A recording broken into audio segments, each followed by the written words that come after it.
I'm Dave. And I'm Rob. We've got the same dad. But we didn't meet until I was like 16 years old. And I was nearly 30. You're an old man already. I was an old man then, I'm an old man now. So we got a lot catching up to do. So this is the podcast where we make up for lost time by sharing an album that your brother should know. Welcome everybody to Your Brother Should Know. This month I am going to share an album by New Model Army called Impurity. Probably the most obscure band, an album we've done so far, although amongst many of my generation, not obscure at all. Rob, before I say anything, I'm going to ask you, when I said New Model Army, what did you know? What did you think? Did it mean anything to you at all? Absolutely nothing. I probably thought of like some kind of Warcraft style painted figures. Like Dungeons and Dragons. Warcraft's a video game, isn't it? I don't know. Those people that paint little figures and move them around. Warhammer? Yeah, whatever. Warhammer. Yeah, I literally thought a model army. I was wow, I've got little people moving painted figures around a big table with intent and studious aggression, which none of those things really appeal to me. Not the painting, not the tacticalness, not the long evenings in competition, nor the controlled aggression. So yeah, no, it meant nothing to me. Luckily, it's actually nothing to do with little model armies or figures. New Model Army, they were named after one of the armies that Oliver Cromwell was in around the English Civil War. They are, I'm going to throw at you your fun facts about New Model Army. These are the things you should know about them. Because although they were a kind of a niche thing, they were really, really prominent. And the movement they were part of, crusty rock or crusties, was huge when I was at uni. So we're talking late 80s, early 90s. They're pretty bloody crusty, that's for sure. Post-punk, a little bit folky. Musty too. Certainly a reaction, you might say, although they would say they were just doing what they wanted to do, to kind of the very pristine, clean commercial 80s that was pretty saccharine and poppy. They were angry, they had political things to say, and they were quite connected to kind of the environment movement as well. You know, there was a lot of thought about the land and being close to the land. And this is all pre-grunge as well. So is this kind of like a British movement? Is this a prototype for grunge that has got blown out the water? You see, in my head, crusty rock was huge because it was big for me. But when I've Googled it, you get down to actually really, it was a brief moment in time of New Model Army, a band called the Levelers. You know the Levelers, presumably. I know the Levelers well. There you go. I had a Levelers album or two. Yeah, well, the Levelers were kind of... Not sure I liked them very much, but... Yeah, the Levelers supported New Model Army a few times. Bands like the Oyster Band, as I say, kind of punky, folky, rocky, political, dog end of Thatcher's days and stuff to do with the environment and the land as well.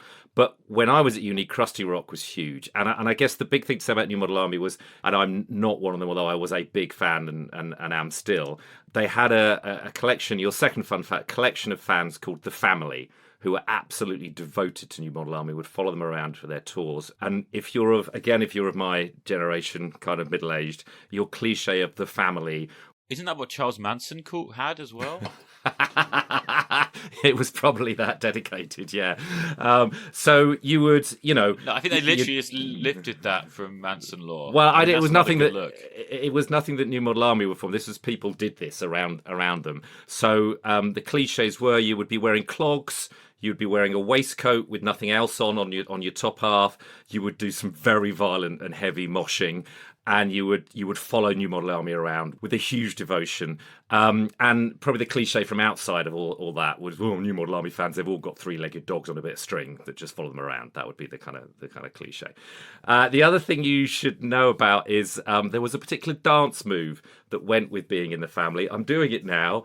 No one could see it on the podcast, but it involved putting your wrists together like that repeatedly and throwing your hands out. And that was a massive kind of dance move you would do as you were moshing around to New Model Army. Shorter fun facts. They rose to prominence through 3 albums, Vengeance, No Rest for the Wicked, Ghost of Cain. As they were doing that, they were on Top of the Pops, when Top of the Pops was like a huge thing because there was only 4 channels on the telly, right? And they became famous because when they did No Rest, a song off No Rest for the Wicked, they wore T-shirts saying, "Only stupid bastards used heroin." which was a massive media thing Correction. at the time. Go on. Correction, there were 5 channels when I was growing up, although I lived in an area where you couldn't get the 5th. But surely there were only 3 when you were growing up, Dave. Okay, it was sometime between the transition of 3 to 5 channels via Channel 4. Thanks for that. There you go. Someone can age me through that. Channel. I don't know where was Channel 4 invented in the UK? Probably about this time. I don't know. So anyway, they were on top of the pops with their Only Stupid Bastards Use Heroin t-shirts. They had a song off Ghost of Cain, their 3rd album, called 51st State of America. If you do nothing else, Rob, you need to listen to 51st State of America. It's a big famous song of my time. It's all about the UK being the 51st State of America. And it's how me, to this day, and many, many people remember how many states there are in America. Because you go, 51st States of America, and therefore there's 50 in America because we're the 51st. Despite, another fun fact, the Times at the time saying that Ghost of Cain was the best thing to happen to rock since the first Clash album. On that tour, they were refused entry to the US on the grounds the visa department said, you've got no artistic merit. Now, they were huge in the UK, yeah. But, they were a part of this huge crusty wave in the UK, becoming very prominent. Yet the US, possibly because of 51st State of America, refused them entry. Just very, very brief history. They actually were around for quite a long time before this album. They formed in 1980 in Bradford. Julian Sullivan is the lead singer, and he was formerly known around his early years as Slade the Leveller, a name he gave himself apparently to distinguish himself when he was doing live gigs as Slade the Leveller, so he could still sign on for benefits, and the benefits office wouldn't track him down. I thought they were Irish, to be honest. His accent. No. North of England, Bradford sort of area. Final fun fact, or thing you should know. So they had the 3 albums, Vengeance, No Rest for the Wicked, Ghost of Cain. Then there were these, in my head, these 2 big albums, Thunder and Constellation and Impurity. And most New Model Army fans will be like, why hasn't Dave pitched Thunder and Constellation? Like, that's their big double album spread. That they had a song called Vagabonds that was a hit. And it's also got a really famous ballad of theirs called Ballad of Green and Grey. Thunder and Constellation, I've made this analogy before. For me, it's kind of like their Exile on Main Street. It's kind of lots to it, long and rambling. Whereas Impurity, which I've pitched, is kind of more of their Sticky Fingers. It's tighter, it's more controlled. But, most New Model Army's fans would think, well, why haven't you pitched Thunder and Constellation? But I've always preferred Impurity. That's enough. Fitting you should reference that the week after we do the Stones. But if only there was, in the same... What's the thing, the Football League? There's 4 divisions? I feel like New Model Army are somewhere in the conference, perhaps. They're not even in the running for...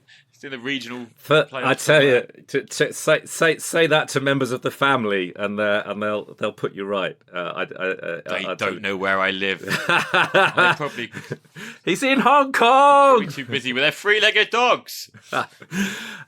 Anyway, that's enough fun facts. So, but, partly... whether you like it or hate it, Rob, partly I just thought, this should be part of your, musical genre education. They were a massive thing when I was at uni. They were like, this was, there was something called the Alternative Music Society when I was at uni, which was slightly oddly named because, yes, it was, alternative in the sense that it wasn't listening to Kylie Minogue, but like everybody that was into these sorts of bands. So it was not that alternative for the Alternative Musical Society should have been Jethro Tull and Elton John as far as I was concerned. But these guys were kind of You've not mentioned those 2 before. Who are they? You don't normally bring them up in every podcast. I do, yeah. It's funny. We had Indie Sock in my university, and obviously it was full of prancing early noughties, enemy cribbing hipsters. Yeah. I always remember the president of Indie Sock recommending me Herbie Hancock's Headhunters, like my mind would be blown. And I was kind of like, dude, I've been doing jazz for like 8 years or whatever now.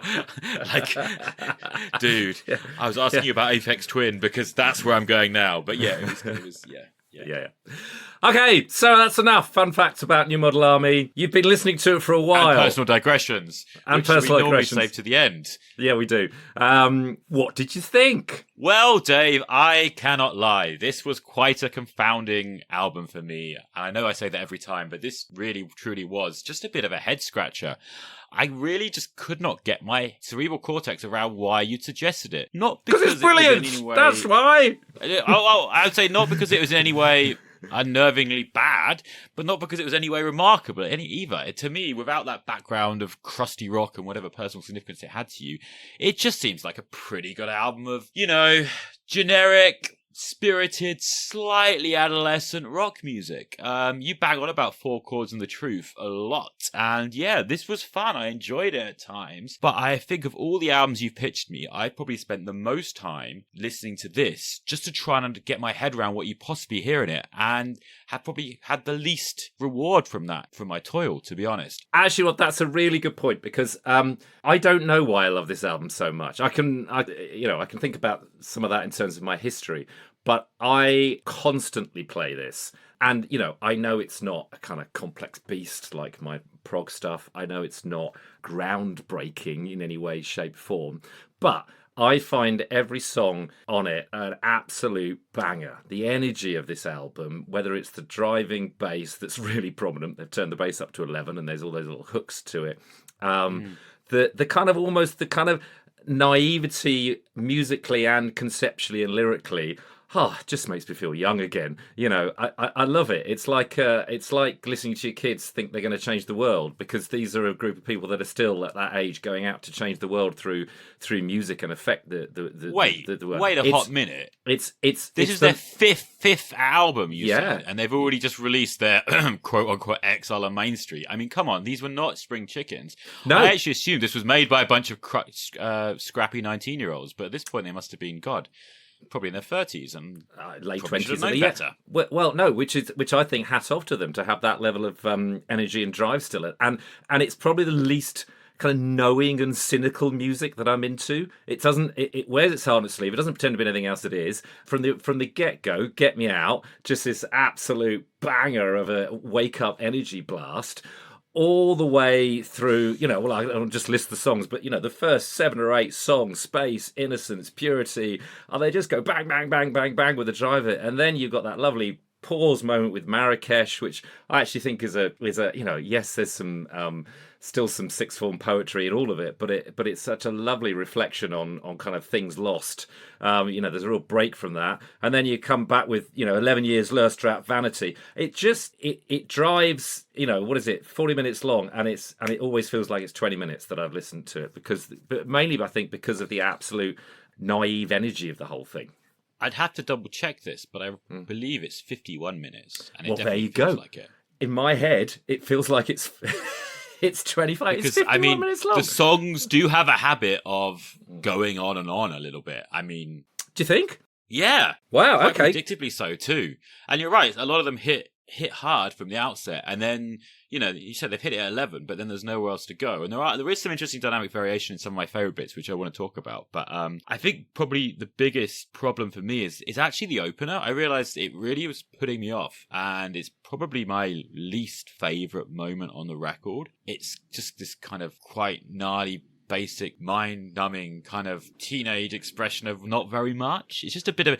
Somehow they've managed to concoct an incredibly fast dirge, which, I mean, the two terms are seemingly in direct contrast to one another, but that's how I see Get Me Out, and it's not helped by the vocal sentiment that seems just to be like a petulant teenager saying, I've had enough, Yeah. So I really don't find that a very welcoming intro to the album, but then it kind of picks up, goes several gears for me with Space, and that's when you, as you say, it's interesting because I feel like I'm not particularly in awe of the singer and his approach and his affectations and his sheer kind of just the approach he's taking. It's funny that you view this music as youthful and injection of energy. I'm hearing quite a lot of earnestness. I'm feeling quite a lot of the studious indignation of the sixth former, but that doesn't necessarily hold up well over time. Like I said, this feels to me like a first album, not a fifth album. So I'm not in love with the singer, and I'm not particularly in love with the guitarist. Anyway, he's pretty scrappy. The production doesn't help. It's very much that kind of post/Les Paul-y, Bro Marshall kind of thing. Too much waft, far too often. Absence of any real solos, suggesting he's not much of a player. But the bass hangs and holds and pulls it all together. The bassist is on another level, and that really is apparent first of all in Space, where it has that swagger, that that basically that whole song is a bass. And then when you go into Innocence, I mean this is a song that I've got a bit of a Marmite relationship, but I think I've come round to it because the long drawn out kind of intro at the beginning is a bit nothing, and then it hits that stupid staccato over the top, like it's trying to be the Shaft theme or something. It's like a bad 70s TV show. It's like some white guys from the north of England trying to cover a black exploitation soundtrack or something. It just sounds shit. But then it builds up into then it goes into the straight kind of pre-core, and and then it really grabs me. The shut down, yeah. Okay, this is a bit silly, but it's silly in like, again, Axl Rose kind of silly. Like I can get on board with this. And then when it kind of goes double time into the chorus is really anthemic, and I love it. So it's kind of like a song that I kind of snigger at the beginning, then the pre-chorus draws me in, and then by the chorus, I'm almost waving my fist in the air. This is one that actually stands out as well because it isn't just repeating the same cycle like so many of the songs seem to. It's also got that, ridiculous kind of Flea-style bass solo in the middle, which is just gratuitous, but really, really enjoyable. So I feel like in the first 3 songs, for me, it's a real journey between like, ooh, to, go on then. But it did take me some time to get to the go on there. Yeah, well, okay. So first thing to say is Justin Sullivan, the singer, is also the guitarist. So there's just the 3 of them, right? And yeah. Yeah, so he'd be the first to admit he struck me as the kind of singer who'd be like climbing on the rafters at the side of the stage and, stage diving, all that stuff. There's no way I imagine a vocalist like this would be a kind of Billy Bragg singer-songwriter guy. I forgive a lot of the band's dismerits already on that. If they're conjuring this sound live as a freebie, I'm very impressed, and it does go some way to explaining why there are what I think are probably 1.5 guitar solos in the whole album, and actually Innocence is where there is one. It's fun. Innocence is, like I say, it's ridiculously over the top, but I'm prepared to go on that journey with them. Yeah. So just a little bit of background. It was well known, actually, that Justin was probably the least good musician in the band. So the drummer, Robert Heaton, was an incredible musician. He was actually a drum technician for Hawkwind at one point, and he would, I think he would do some of the guitar overdubs and co-wrote in their sort of glory heydays. He became ill later in their career. In their glory heydays, he co-wrote a lot of the songs with Justin, and the bassist Nelson was obviously a much better bassist than Justin is a guitarist. So it all hangs on energy and rhythm. It's certainly not here's a great big fantastic complex widdly guitar solo. I'm glad you enjoyed Innocence. I knew you were going to say the word widdly widdly. You always say widdly widdly. I know. One day we're going to do some albums with some real widdly widdly. That'd be great. And I can just go, look, it's all widdly widdly. Okay, I think Innocence is an absolutely brilliant track. And those 2, Innocence and Purity, I don't know what you thought to Purity, but I think they're the 2, if you like, strongest albums on the strongest songs on the album. That's interesting. Purity, I found, it's fine. It's a nice kind of palate cleanser after Innocence, because I said it kind of builds an intensity, I feel, with like Get Me Out Space, Innocence, and then Purity sounds a little bit like a pop song. It made me think of, like, I don't know, the Cranberries or something. It's that typical kind of like Oasis-y chords, if you going around the acoustic thing, the twanging open string, that's like, it's nice. I imagine it was a single. It was fine. But yeah, it equally wasn't making me rush to recommend it to my long-lost brother. But what did you make of the concepts? Because I suppose part of what made me think of this, we talked with the Rolling Stones around, the whole of A Bigger Bang is about mainly about girls. And this is all of this, whether it's sixth form or not, they tackle some big subjects. So, Purity is about the fact that youth movements around the world and political movements tend to think that there's an all singing, all dancing one solution to the world's ills, i.e. fascism.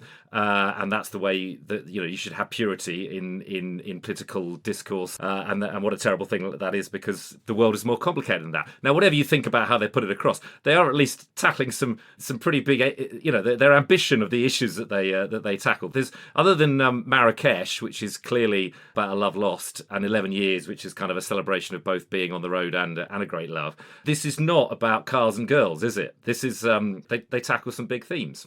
Honestly, Dave, I didn't do a deep dive into the poetry of this record because the way I consumed it, this was music that, as you said, is quite immediate. So I have been listening to it kind of on and off for several months now, because this has been on our list. But I've actually mainly listened to it while running or in the gym. I find it quite motivating for that. Yeah.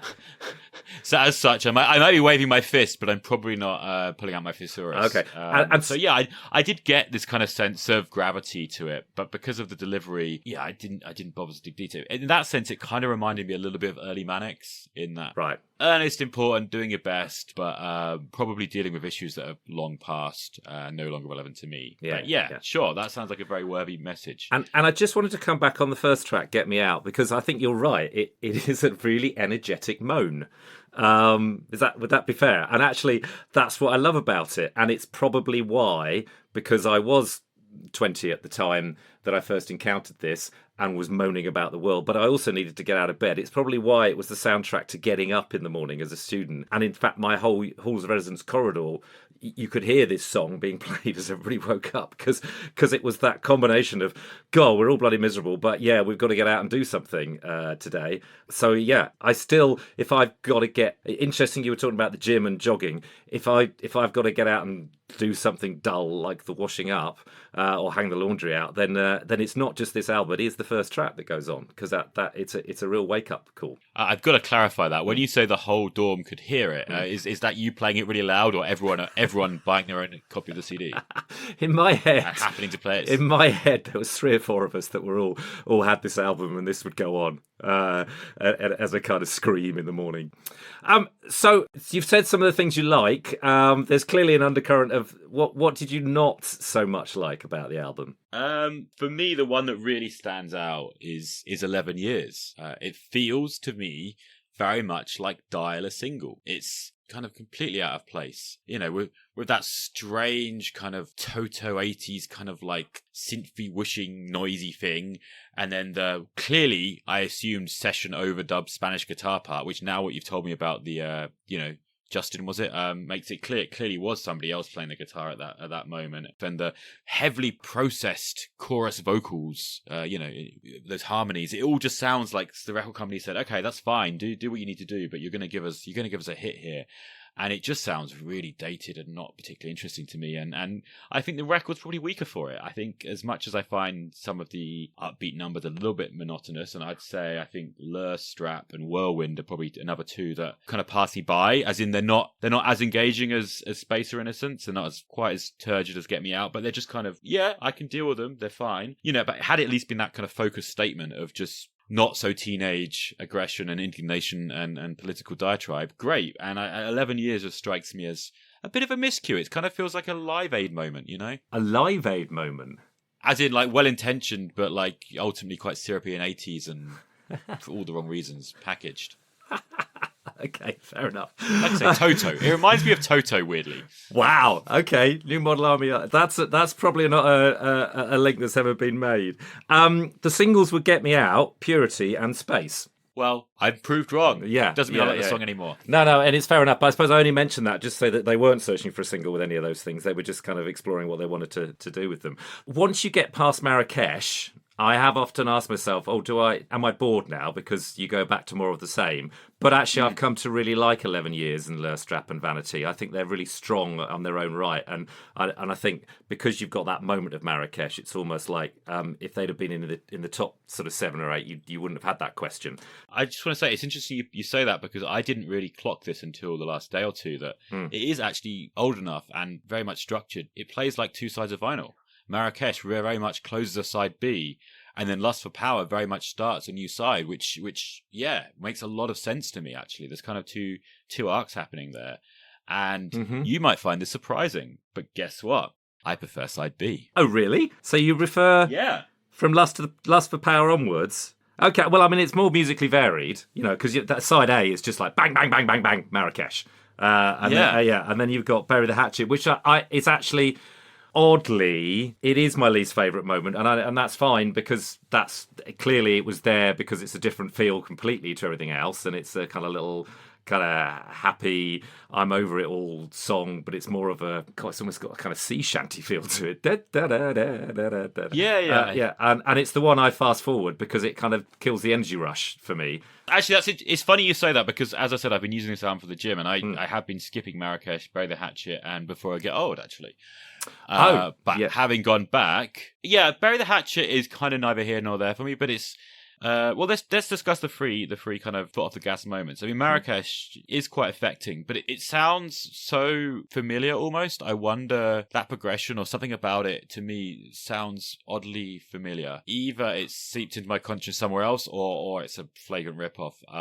But I mean, it's definitely a fine. I can tell you because like millions of, or probably not millions because they weren't that big, hundreds of thousands of other people. It's the New Model Army song I tried to do on my acoustic guitar. So it's a D A B minor. That's the progression. Yeah. G B minor. I mean, it's I enjoy that, and I think it works on the record, and it gives it breathing space it needs. I don't think it's desperately original, but I think it's probably heartfelt. It's got that. It's got my, just to inject that fact, because I think lyrically, there's a lot you could say about some of these are kind of quite naive lyrically. But what I do like is that they sort of run from the very kind of almost not almost, just definitely sixth form poetry. So in space, there's what.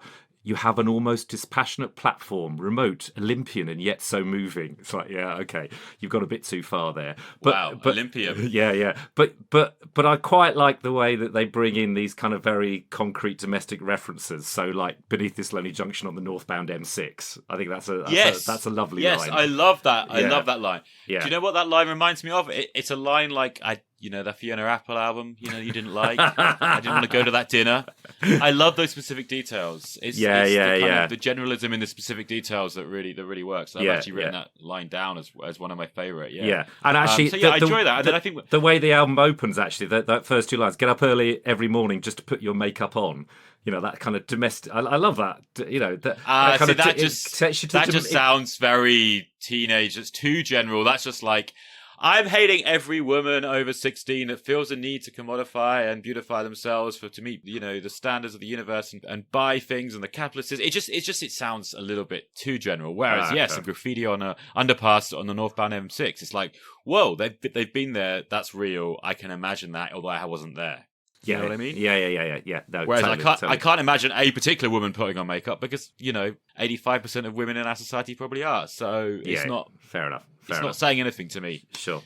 And so Bury the Hatchet, it's focused a little skiffle, whatever, it's fine. But then Before I Get Old is the third in the kind of triptych of... I'm, again, a bit like Innocence. I'm kind of verging between going for the ride of it and thinking it's kind of laughable. I mean, I actually really like the sentiment. But I think the kind of like moody cinematic, it's kind of like a 80s like action movie. When you, between scenes, it'd have like a synth and then maybe like a sax solo or something. Like, I'm thinking like Lethal Weapon or whatever. It feels like that. And instead of the sax solo, you've got like those basic kind of, I presume, probably E minor bluesy acoustic fills and him just intoning. And I feel like if I'm in the mood for it, I can get down with that and it could be affecting and feel very genuine. But it also does feel a little bit, silly and overwrought. So the thing I love about Before I Get Old, the thing I love about that song is, I mean, clearly they took a risk, right? They absolutely took a risk. They went all in. They went all in, and they pull it off, right? It's not completely cringy. What a thing to pull off. So, Dave, I'm kind of surprised that so far my two favourite songs in the album actually haven't come up. So the big reason I'd say I prefer this quote unquote side B, I think Lust for Power is an effing banger. And I think Vanity, I can't decide which one I like more. Those are by far, country mile, my favourite songs. Innocence is kind of creeping into onto the podium. But again, you always use that phrase 4 chords on the truth, and I think it's more like 5 chords. But Lust for Power for me embodies that notion. It's this, when it starts with that, the twanging open, and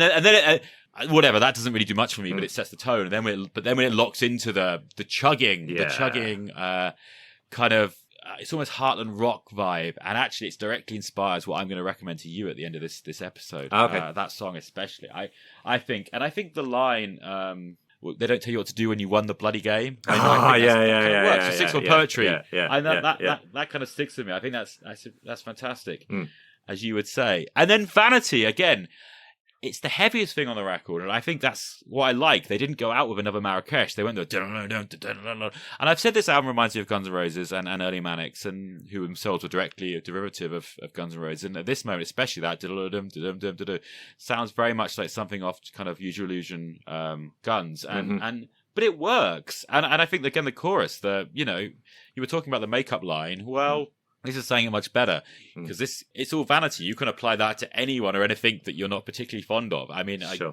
If you want to take a wild, uppercut, swing, punch, high kick at, everything wrong with contemporary society. Oh, it's all vanity. I mean, fuck it. Throw the paint in every direction possible. And it sticks for me. I think vanity is a banger. So actually, yeah, I think the album does end on a high. And yeah, on the balance of things, there's probably like 3 or 4 songs I love, 3 or 4 songs I'm not too fond of, 3 or 4 songs that, yeah, I can take or leave. So, which leads me back to my initial conclusion that this album is not a great seminal work in any way, but I could tell it must have deep personal significance for you to recommend it to me. So, do you want to tell me a little bit about why this album resonated with you so much? Yes, I will. I'm just going to come back on those 2 things first. I totally agree with you about vanity, and actually, I kind of, the way I read it is it's also they're saying about the whole album. So they're saying that where they have been a little bit kind of overreaching lyrically or whatever. Well, even they're just being vain. Just even doing this album, just even standing up and doing your own bloody. Just existing. It's existing. It's just existing is vanity. But put on a beret, light a galore, exactly. And so even contemplate the meaningless of your existence. Yeah, and even playing in the Bradford Working Man's Club. No exactly. Yeah. So they bring a bit of postmodernism into the crusty movement, for which they can be thanked. And I absolutely love the phrase, one of those that just sticks with me. I always drive like a madman, Eddie, but you'll soon get used to that. I believe if you're moving fast enough, Eddie, you don't have to watch your back. That's just brilliant. Speaking of favourite lyrics, yes, I'm going to interject. Go on. Bury the hatchet. I did forget. Yeah. My second favourite lyric on the record. Yeah. Maybe I'm a bastard after all. Yeah, maybe I'm a bastard human after all. Yeah, that's brilliant. Yeah, and while we're doing favourite lyrics, I really like out of Get Me Out.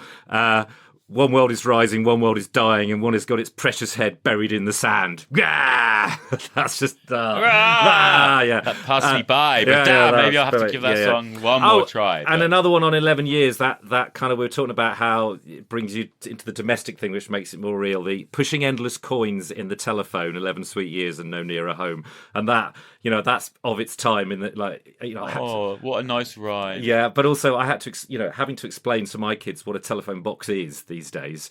But it's I love that because it takes you back to the time where if you want to make you're a phone playing call. This shit to your kids.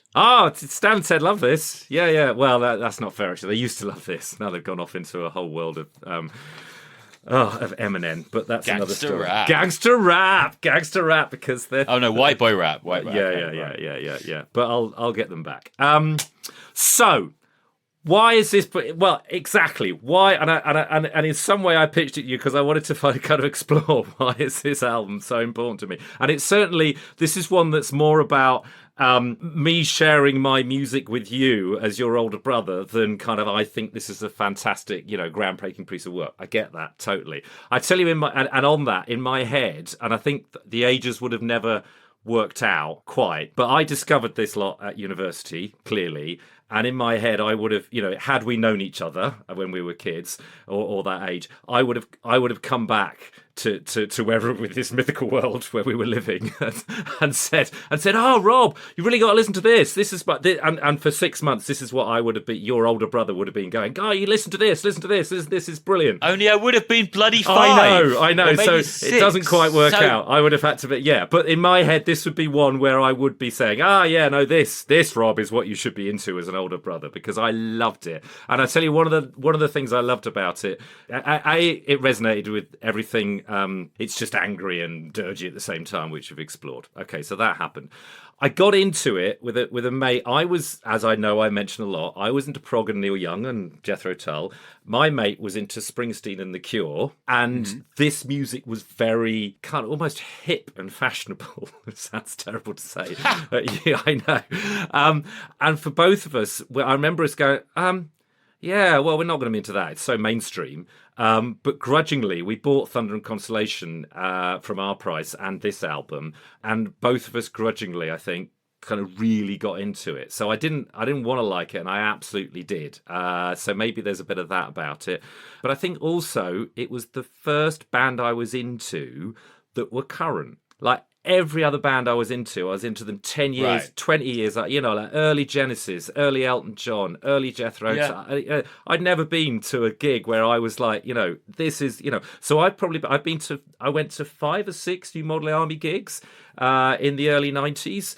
Were they epic? I found them so. I absolutely loved it because they were absolutely bang on. I knew the music; they were current and there. And there's this wonderful moment when they do "Ballad of Green and Grey," which is this big ballady thing. Oh, that's just a big, lighters out moment. Everyone gets on each other's shoulders. So, being a tall bloke, I've had 5 or 6 random strangers just sat on my shoulders. I was going to say, sat on my shoulders doing "Ballad of Green and Grey." So even as I'm talking about it now, it's sending shivers. Fucking loved it, didn't you? Yeah, fucking loved it. It sends shivers up my spine. So it's a completely emotional response. I get that. It's not. I'm not saying like the Tori Amos. I think it's universally brilliant. I understand this is niche, not groundbreaking, but I think just for the mix of energy, rhythm, the ambition to talk about more than just cars and girls, I just go back to it time and time again for that rush and that feeling, and that's why I'm sharing it with you in the world. So my next big question then is, where are they now? You're saying this was number 5, then they did an album. Number 6 was a sellout. Yeah. Are they still gigging? Can we go and see them in a pub? Yes, we can. I bet they play the UEA. They're about that big, aren't they? I reckon they're... No, bigger than that. No, come on. I've seen bloody Muse at the UEA. I mean, that was obviously before big. You know what I mean? Come on. We get big bands. Cambridge Junction. Who played? Cambridge Junction? Yeah. Yeah, it's probably about that size. I'll fly over.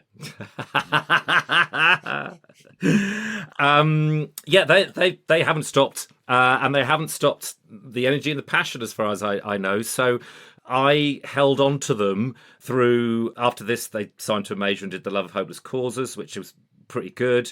They had a bit of a break and then did Strange Brotherhood. Yeah, to be fair, I then did get off the wagon a little bit. They've done 5 or 6 albums since then, and because of this I went to their most latest, which is called From Here, and I really enjoyed it. I really, really, really enjoyed it. And they've clearly grown up, and the themes are a little bit more adult, but it felt like New Model Army singing about middle-aged issues with the same passion and drive that they were singing about youthful issues all that time ago.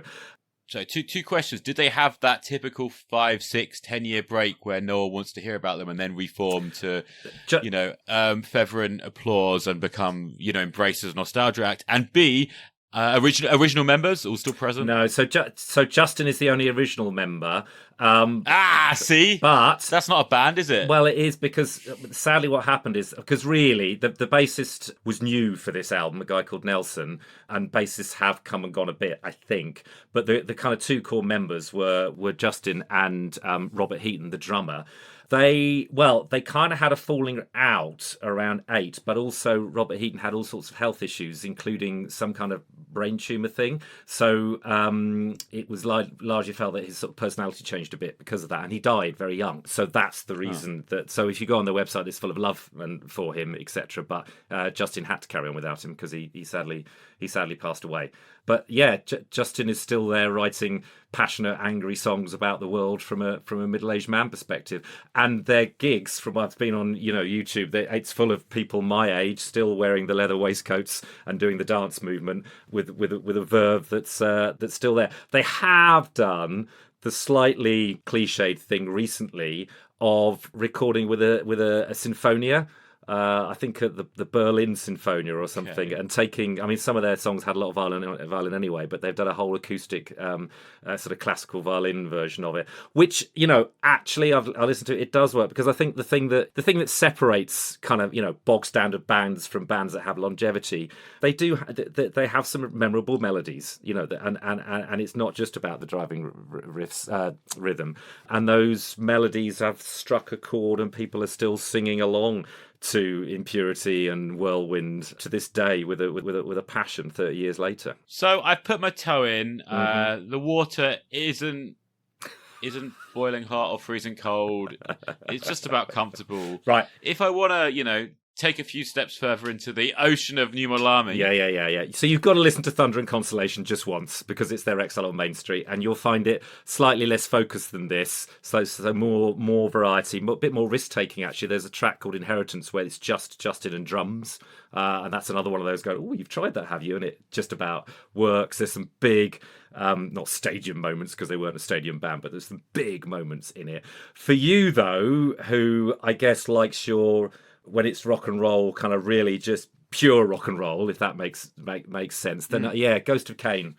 Try Ghost of Cain. That'll rock your socks off. That's got some proper grr on it without all this fancy studio production and stuff. So yeah, those two albums, Thunder and Constellation and Ghost of Cain, I think you should listen to. At the very least, listen to 51st State of America because I feel it's part of this country's cultural history. So there you go. Awesome. I can't wait. So, well, thank you for that, Rob. I am glad to have shared that, and I'm glad you like 4 out of the however many tracks and have appreciated it for what it is. What are we listening to next? Well, as you have had the audacity to subject me to pretty generic, pretty unsurprising, pretty run-of-the-mill, straightforward rock album that you clearly hold a great deal of personal affection for, I'm going to repeat the trick and turn the tables on you. There's a band called the Gaslight Anthem, which I am strangely entranced by to this day and go back to their records with alarming regularity. So, yeah, the 59 sound. The 59 sound. You might get from the title, it's not exactly breaking any barriers. Okay, I very much look forward to that, and thank you, everybody, if you have been.